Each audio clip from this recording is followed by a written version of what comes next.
What's up, Nerf Nation? This is Normatico, and I'm here with G-Rex, and we are back with another review of those things. My last review was on the N-Series, the Agility, and G-Rex and I actually were out at Wally World, that's Wal-Mart for those who aren't in the lingo, and we saw that the N-Series had landed on the store shelves. I was looking at the Pinpoint, and G-Rex actually picked up another blaster and said, "Hey, Pops, how about this one?" And so, well, me being a horrible dad, I said, why not both?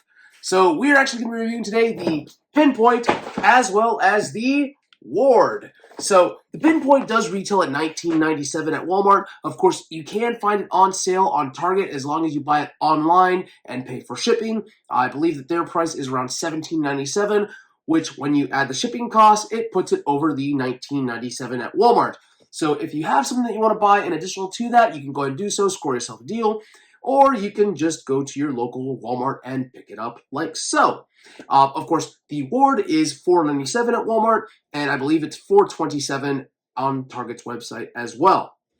Now, the Ward itself, it does come with two of the N1 darts, and it is an air restrictor-based blaster, so you shoot one dart, and then the other dart is already loaded in the actual little dart loading area there, and that is it. It is essentially a night fighter minus the laser sight. They took out the laser sight and just added an extra dart holder space there, question mark. Now, as opposed to the Pinpoint, which is a mag-fed blaster, I'm sorry, I'm about to upset a lot of people. It is a clip-fed blaster because that is what they're calling it, a 10-round clip magazine. I don't care. That's what the mothership, though, is calling it. They're calling it a clip, so yeah, I will let you guys argue in the comments as to whether or not it's a magazine or a clip. But let's go ahead and actually open up these blasters up and see what's inside their boxes. Let's start with the Ward. G-Rex, you got some snips there? Okay. Now let's see what he can do here. He struggles with the boxes like I do sometimes. Not as badly. Of course, this is an open box item, so you have the Ward. Let's take a look at this blaster. Now, this blaster, while he is opening up the rest of the box, it does have the really large pull ring back here, which makes it comfortable for small hands. Of course, this blaster is rated for 8 and up. However, this right here, it's very reminiscent of the Nerf Junior size, so I'm thinking that this is something that a 6-year-old could possibly handle. And that prime, it's a little heavy for the younger hands necessarily, but I don't know, with that mechanism, that large ring, it shouldn't be too hard. They should be able to do it. So, and it does come with one tactical rail on top. So if we were to have a sight, like so, let's grab this one here. Yeah, I guess that could work.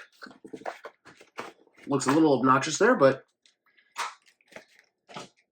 And of course, you do have the two dart spots up here and up top, which the first one that fires is the top barrel, and then the bottom barrel for that. You, of course, do have the orange and blue N-Series colors, as well as the white.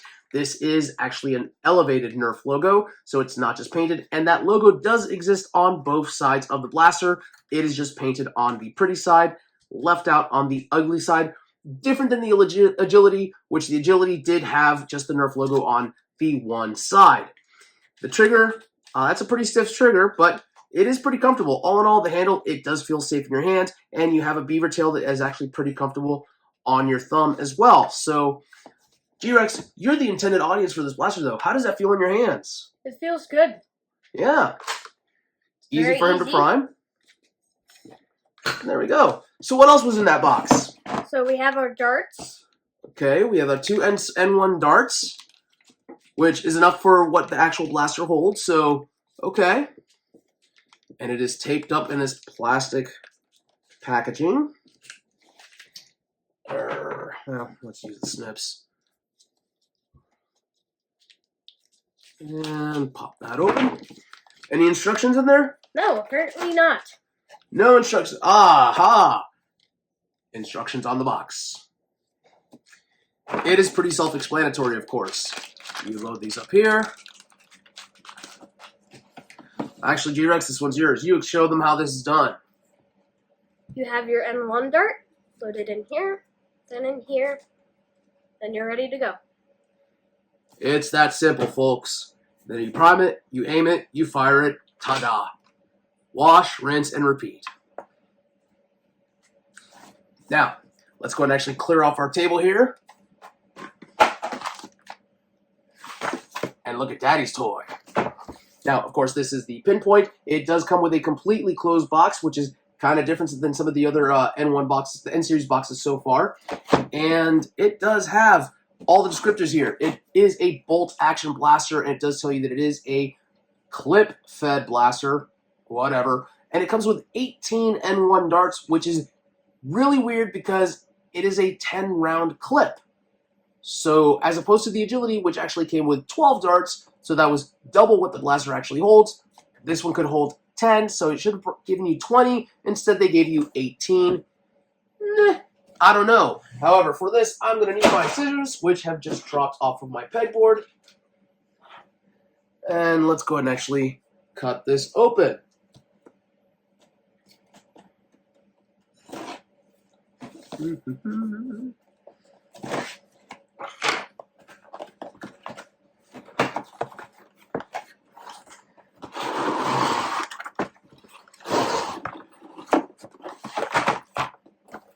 Decent box. Okay. Now, of course, you have your instructions, which none of us really bother to read, but whatever. Hi, folks. Normatico here with the instruction on how to prime the blaster. To correctly prime the blaster, you must follow the following steps. Step 1, pull back on the bolt handle until you hear a click. Step 2, push it all the way forward. It is now ready to fire. If you do not push it all the way back, it will not fire because it is not properly primed and it will be jammed. If you have jamming issues, feel free to scan the QR code that is included in this instruction for proper video safety. And then you have your wonton wrapper full of N1 darts. It's kind of nice. Now, I will say that I am very glad that the magazine looks different than what is on the cover because the actual box itself shows a white magazine. This one is a translucent orange, which is what I've seen online, and it looks better than that white magazine. Yay. You have your barrel, and you have your core blaster. So this looks like it just clips together, and once it does clip together, it looks like that locks in there. So, yep, there's that. The scope itself, it is attached to the body, and you have the one tactical rail on the top. So let's go ahead and do this here. I believe this is going to be it. That clips in there, and that is not coming off. So, yep. Then you have your bolt pieces down here, and much like I announced before, it is a metal bolt. Thank you, Hasbro, for finally listening to all of our complaints through the years when you switched to those ridiculous plastic tabs. So, put that in on one side, and it screws in even better, folks. Now, I'll tell you that some people out there have already modified this to shoot half darts, which is kind of nice. So, who knows, I might do that in the future. And you do have a jam door here as well. So,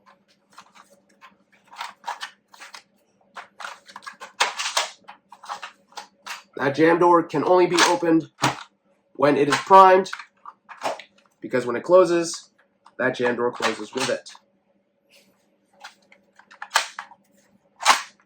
Interesting.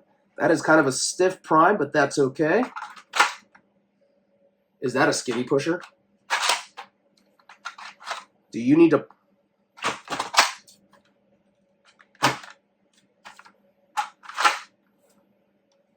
You don't need to prime it to push it in.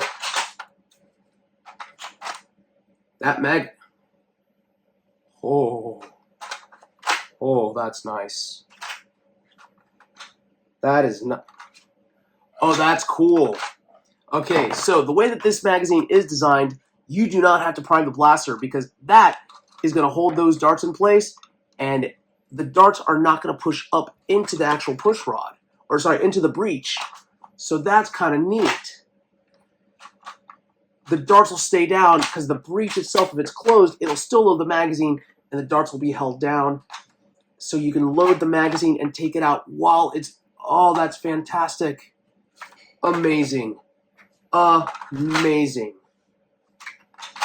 That's pretty cool. Now, it does have the one tactical rail. I will tell you that this, at first, it's a pretty decent size. You chicken wing it to hold it back there. Aiming it, we'll see how it aims, but I mean, you could probably put some sort of iron sight up here to line up with the actual sight, and that might give you a better aim, but I don't know. This is, G-Rex, test that out and see what you think about that. You're the intended audience on that. How does that look to you? How does that feel in your hands? Feels really good. Yeah? I do agree that it does need an iron sight, though. Yeah. Yeah, because if you're holding it like straight like this, I mean, you can kind of see the barrel, but you're going to want to see something to center your sight with. Because, yeah. All right. Well, now let's go ahead and actually check out how this magazine loads, because obviously this is a new type of magazine. It's not quite the same as the standard Nerf mags or even the Ultra mags. It is very reminiscent of the Speed magazines, the Ultra Speed magazines with this clip here on the side. So there's that. And it does show you which way the darts do load on the magazine. So let's go and load up these 10 darts here. Now, I can tell you that with the agility, it promised around 85 feet per second, and we hit that when it came to the averages. I believe the high that we got was 88. These, they say that they can go anywhere between 80 to 90, so we're going to see what we can hit with those. And then run them through the chronograph. And then, of course, the distance, I will tell you that that was where the agility did not did not fulfill its promise to me, because when you're hitting 88 feet per second, I'm expecting at least 88 feet of distance, but we did not get that. But we were shooting in, I guess, less than ideal conditions, so that will be changing hopefully when we go actually out to the distance range. The other thing that I noticed is that the promise of better accuracy, better is, in an asterisk because it's better than compared to elite darts. There are other darts that are more accurate than those. 6, 7, 8, 9, 10. All right, we got 10 darts in here. So, in my opinion, the most accurate darts that they've ever had have been the AccuStrikes, followed by the Ultra AccuStrikes. So, these do not meet that standard as far as I'm concerned. But they are better than elite darts, which is not saying much because, would you say that's a pretty low bar? Yeah. All right, yeah. Even he knows. He's 11, folks. So, if he knows, he knows. So, of course, this magazine, it does go up here, and there's that. Now, this blaster does have the one pretty side, and the Nerf logo is not on the ugly side. It just has the warnings not to shoot people in the face with it. It does tell you, though, that this is a 10-round magazine here on the actual shell itself. And, of course, the color scheme is the blue, white, and orange, which I'll be honest with you, if anyone's a Florida Gator fan, hey, congratulations, you have a Nerf blaster. If not, well, paint, folks. It's your best friend. This does look to be multiple pieces of plastic here, so anyone who's a painter should probably just go to town with it if they want to. But other than that, this is a pretty sharp color scheme for this series. I'm kind of digging it. And of course, the name of the blaster is right here on the actual scope itself. Pinpoint. Question is it pinpoint accuracy? I doubt it. But of course, up next, the chronograph test.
out at the distance testing range, and it is a beautiful day out here in central Ohio with a steady 10-mile-an-hour wind heading from our east to our west, which means that it's a crosswind, so it shouldn't affect too much the distance of the actual darts themselves. We have the Pinpoint and the Ward. G-Rex is actually going to fire off 2 shots with the Ward real quick. First one angled, next one straight, and we're going to see just how far these N1 darts can fly using these blasters. G-Rex, take it away.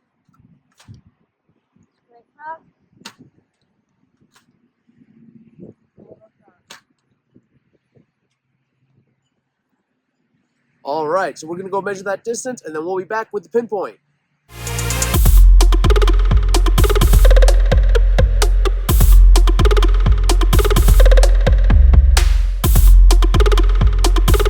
All right, so with the straight shot, we got 60 feet, and the angled shot got 95 feet, so a better performance in the agility. Now let's try out the Pinpoint.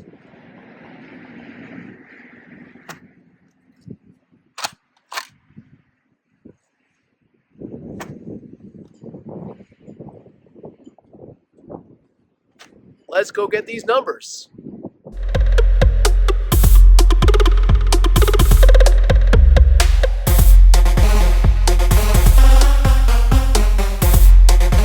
All right, well, the Pinpoint's numbers were 65 for the straight shot and 105 with the angled shot, which is pretty impressive, especially when you consider how it performed against the agility. I'll tell you, I'm impressed with the N1 darts. They actually flew pretty straight, given that there was a crosswind, and they did actually get some pretty decent distance. So I'm okay with this. G-Rex, what do you think? I think it's pretty good. All right. Up next, the accuracy test.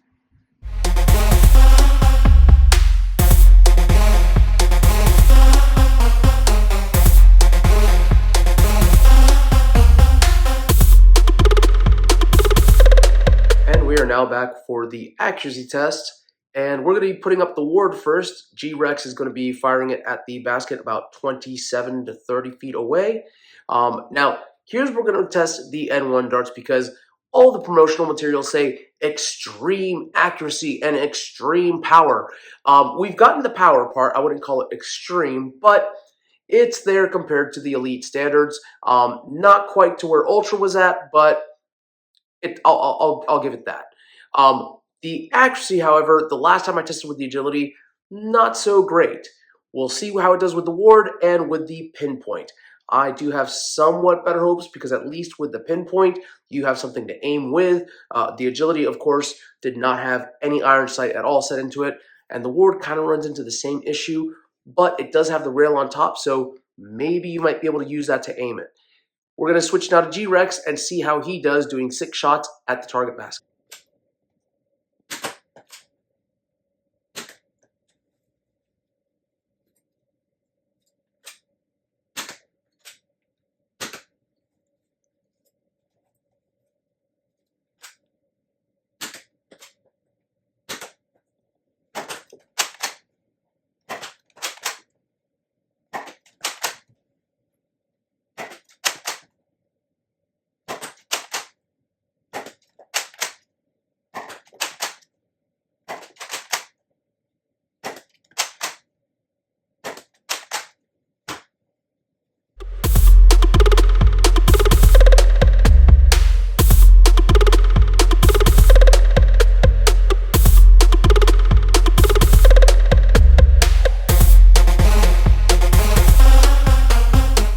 Alright, so I'm back with the final thoughts regarding the Pinpoint and the Ward. Unfortunately, G-Rex is a little camera shy right now, but that's okay. So, we're going to start off with the Ward. Now, after talking with him extensively about this, these were his thoughts regarding the Ward itself. One of the things that he would like to see is for there to be dart storage on the blaster.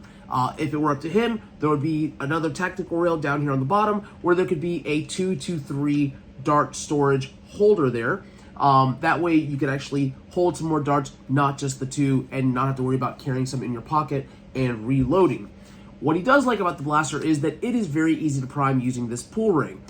He does think, however, that the handle itself, for a blaster that's geared towards 8 and up, It is more comfortable for larger hands. He can hold it. However, he worries that an 8-year-old would have a little bit of a difficult time holding this blaster because of how large the handle is. I'll be honest with you. For me, this is pretty comfortable, and it is comparable to an actual regular weapon. So, that being said, for me as an adult, it's pretty comfortable to use. Now, here is what surprises me about this blaster. Everything that I saw about this blaster led me to believe that this was a Nightfinder reskin done for the N-Series minus the actual laser sight, which meant this was going to be a dart holder, not that it was a smart AR system. However, do not let that scare you away, because contrary to most smart AR systems, you don't suffer from the performance loss when you switch barrels. So it's pretty good regarding that. Now, we also talked about a couple of things. He did not think that the color scheme was very good, and that's okay. That is a subjective opinion.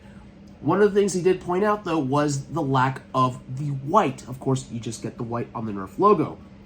One of the things I told him is that at $497, you can't really say too much about the actual white paint, because any additional detail that they put on the shell is going to lead to an increase in price, and this is more of an introduction to the N-Series line. At $497, it's a bargain. You're not going to find very many blasters that are under $5 that are worth their price. This is more than worth the $5 for the performance you get out of it. It is pretty impressive for what it is. Now, of course, the N-Series does already have a Jolt reskin. Those have not been announced necessarily, but they are already available to be purchased on the Amazon Marketplace. You can find a party pack of them. I think it's like $19.99 for 7 Jolts or 6 Jolts. And of course, you have the Gear Up pack, which has a bolt action revolver like the Agility, but it is bolt instead of a top slide.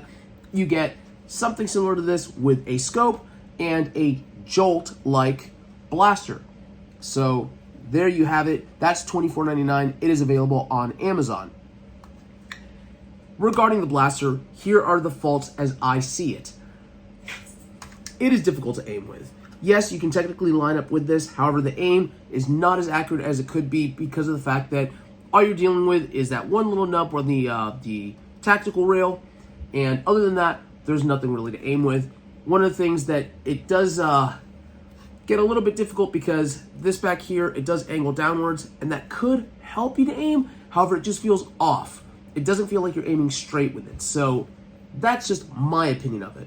However, G-Rex was able to aim pretty decently with it in the actual target basket. He hit about 3 shots out of 6. So that's right there around what we would get with an Elite Dart.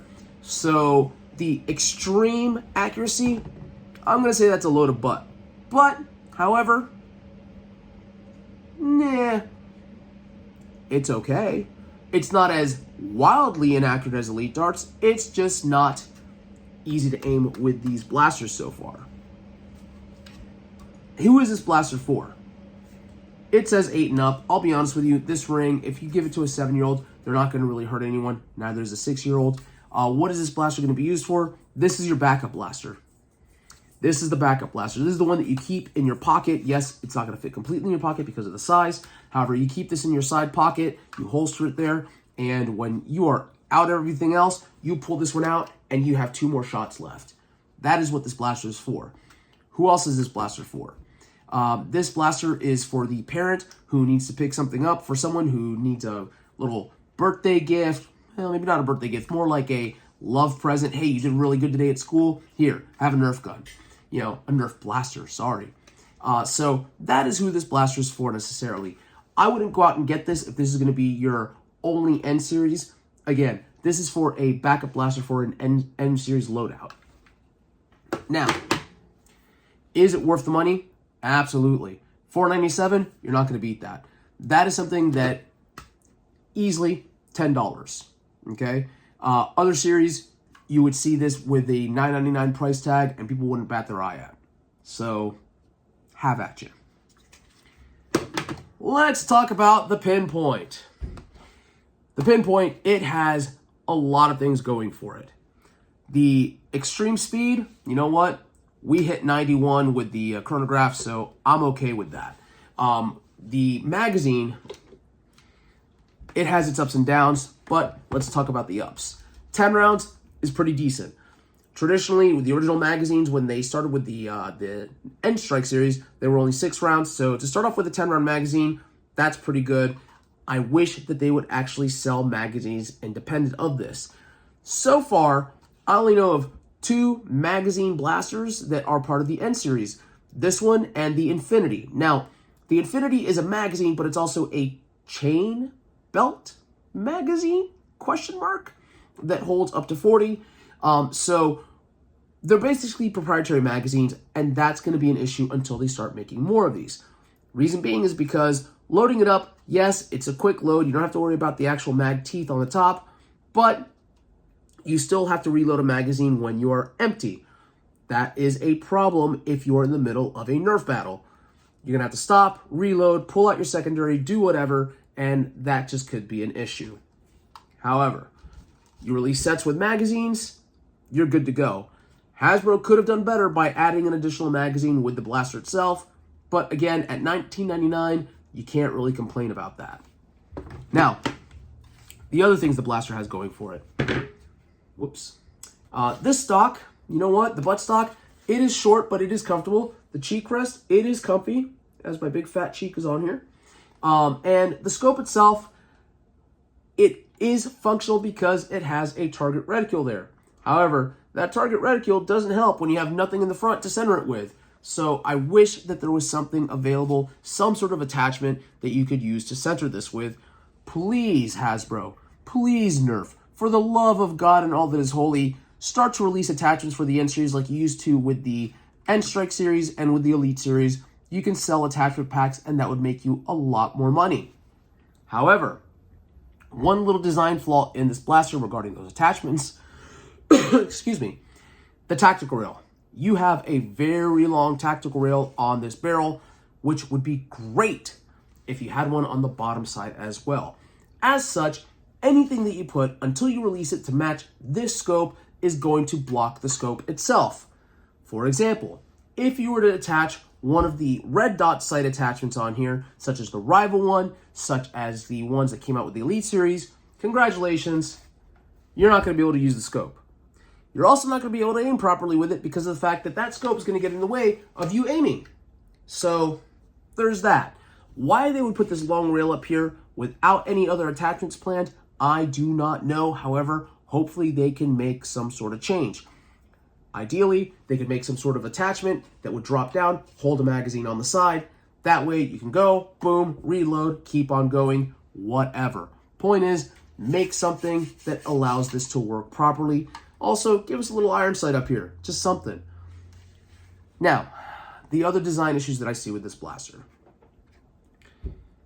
The blaster itself, it does perform as it should. However, aiming, you have to aim high to hit what you're trying to hit. So for example, if you want to hit somebody's center mass, you have to aim for their head, and then if you are aiming with their head using the reticule, you will probably hit their chest or their abdomen. Because of the fact that there is such a large drop-off between the reticule and where the actual barrel is, by the time you reach distance, there is that much of a drop-off. So if you're aiming at center mass, like you're supposed to, and how a lot of us are trained to, those of us who actually use real guns, you're going to end up doing a crotch shot, and someone's going to have a bad day. Why do they always aim for my penis? That said, the other issue that I have with this blaster, it deals with the magazine. Now, this magazine suffers from the same curse that the Ultra Speed magazine has, but it's also a blessing with the Speed magazine. So the curse of the Speed magazine is these little clips right here that you hold open, and it causes the darts to eject really fast. Now, what that means is that when it comes to loading the blaster, you don't have to actually prime it to load the magazine in. That's awesome. However, when you eject the magazine, if you have not completely shot every single dart, darts are going to fly out of it. You'll find that there's one stuck in the mag well, and it'll gravity drop out eventually. So make sure you actually count your shots. That way you are doing all of your rounds out, and you don't have to worry about a round suddenly just dropping out of the mag well. That said, the priming, pretty good. I have not suffered any of the jams that the instruction manual warns you about. However, I can tell you that it does have a jam button here, where if this ever does jam up, you just pull on that, and that should go ahead and actually allow the priming handle to pull back, and open up the jam door, allow you to clear, as well as eject the magazine. It's pretty simple. Modability of this blaster. You know what, folks? The modding community is going to do whatever they want to do with these blasters. IC screws. Obviously, there's not much solvent welding here. There's probably just a couple of clips. You can open this blaster up. In fact, someone has already done so, and they've already converted it to shoot half darts. They haven't really done any chronograph experiments yet with the performance of it, but half darts with this blaster would be pretty amazing. If it's Talon compatible, even better. So we'll see. Watch this space for later on. Watch the mod space for updates regarding this blaster, because I think that this one's going to be a good one. Maybe even more with the Infinity. And that flywheel shows promise. The one that is built after a Raven. Speaking of mods, let's look at the Ward. Screws back here. Pretty much easy access to the plunger rod and the spring. So you could probably replace the spring and do some really good modifications, get some more power out of this blaster, kind of like you can with the Nightfinder. Awesome. Fantastic. I love it. This is reminiscent of, in my opinion, of the Sharpshooter. So we'll see. What is this blaster going to be used for? I'm not going to use it in a Nerf battle, honestly, because 90 feet per second, not really powerful, but you can use it technically for HVZ. However, for backyard play and for indoor play, this is fun. This is good. This is for the parent that's going to be playing with the 8-year-olds, 9-year-olds, 10-year-olds, all the way up, and want something that they can actually use inside the house and outside the house that's not going to hurt anybody. I will warn you, though, something that no one's really said in any of the reviews so far regarding the N1 darts. These things ricochet not quite to the level of the Vortex series, but they do bounce off of walls. I have bounced off of a wall and have it fling back about 10 feet. I've actually had them bounce off of multiple walls and land into a pitcher. That was one of those shots that I was like, I'm never going to actually do that again, but who knows. These darts, they go everywhere when they hit something, so don't be surprised. You even saw that during the accuracy test, that there were ones that would hit the basket, and then what you saw, what looked like it was not hitting the basket, was actually them hitting the basket and then popping upwards and looking like they hit the wall. No, they actually hit the basket first. That pop-up was just the way the bouncing dart goes. So there's that. Is this blaster worth $19.99? Yeah, it is. It is decent for what it is. I like it. I would have paid around $24.99 for this. In fact, for this type of bolt action, I have paid $24.99. For example, when I bought the Corruptor from the Zombie series. So it is worth the price tag. Of course, Nerf Pro's coming out, which means they're going to be going to half darts. Let's see how those look. I do want to thank you all for watching Secondhand Blasters. If you do have any blasters that you want me to review, please leave a comment. Also, if you have any questions regarding these blasters, please ask them in the comments. Those of you who've interacted with me before will see that I try to respond to every single comment I get, no matter how insane it may be, because you know what? I just love interacting with y'all. Until next time, keep on blasting. Well, wait a minute. How can I do this right? Keep on blasting.